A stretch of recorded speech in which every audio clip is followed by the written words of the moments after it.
Innovation, technology, investment, and enthusiasm all play into the government's plans to develop Shanghai into a hub for international finance.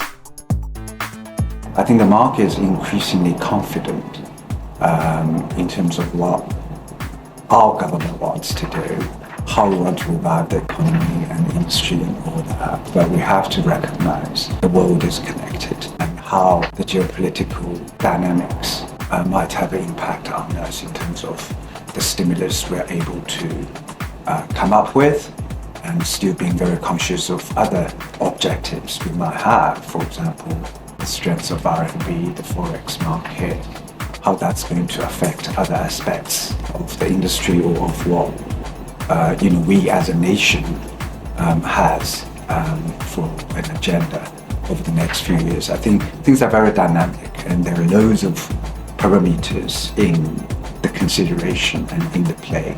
So I think people just need to stay very vigilant on these different fronts, and hopefully within all these noises and dynamics and all that, still sort of keep being very rational and positive about things that's happening. I believe there will be disturbance caused from outside China, but I think those are manageable. So that's very clear and firm on what we want to do. It's not just domestic investors who have a big focus on the direction and implementation of government policy. International investors are also watching this very closely, and many of them leapt into the market during the big rally that we saw really take off in the third quarter of 2024. Wesley Yang is the Deputy CEO and Head of Markets at Standard Chartered Bank China. Wesley Yang, welcome to the program. Thanks so much for joining us. Thank you very much for the interview. There have been reports in the media that foreign investor interest in the Chinese mainland markets has cooled a bit since the big rally in Q3 2024. What's your view on this? Is there still a significant upside for foreign capital here? Even there are some kind of up and down in the market data. For example, foreign investors net inflow into China bonds market, but that's eventually kind of financial markets. So there must be up and down. That is a normal trend for every single market in the world.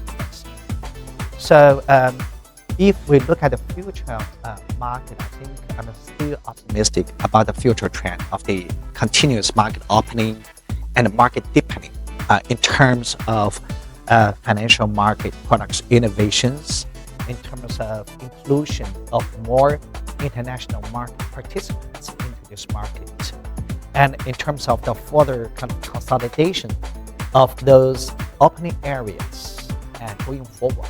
So I think we are still optimistic, but in the meanwhile, so we have to acknowledge that for any market, there must be up and down. That's normal.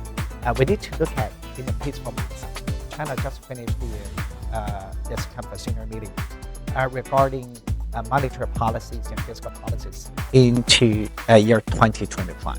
So there were some new policies. So I think the principle of those new policies is to release the funding costs of those either the personal sectors or wholesale sectors, that is corporates or financial institutions, in order to boost more economic activities.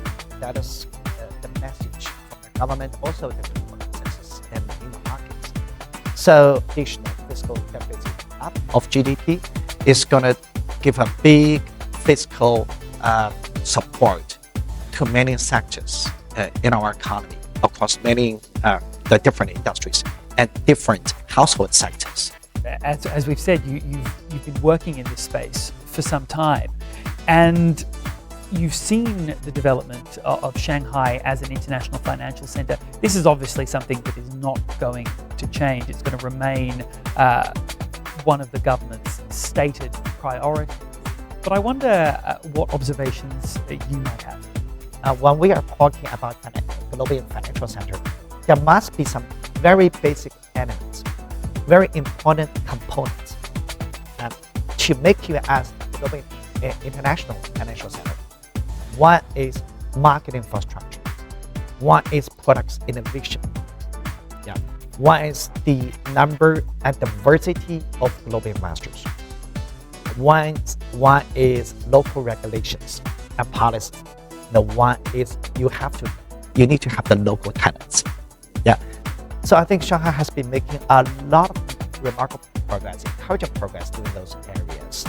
And when you look at kind of some product innovations, first of all, Shanghai has already established, I think, that comprehensive and complete, yet of course not perfect, because we still have a lot of things to do, but relatively complete financial market infrastructures in China, like CFAs and China Financial Foreign Exchange markets, Shanghai Future Exchange, and Shanghai Gold Exchange, a lot. I can mention a lot. It has been progressing. And also those market infrastructures, they have been making a lot of progress in terms of the kind of a system upgrading, in terms of the product innovation, also the expansion of more market players into those markets, and also the global market players into this market, like foreign banks, like Standard Chartered.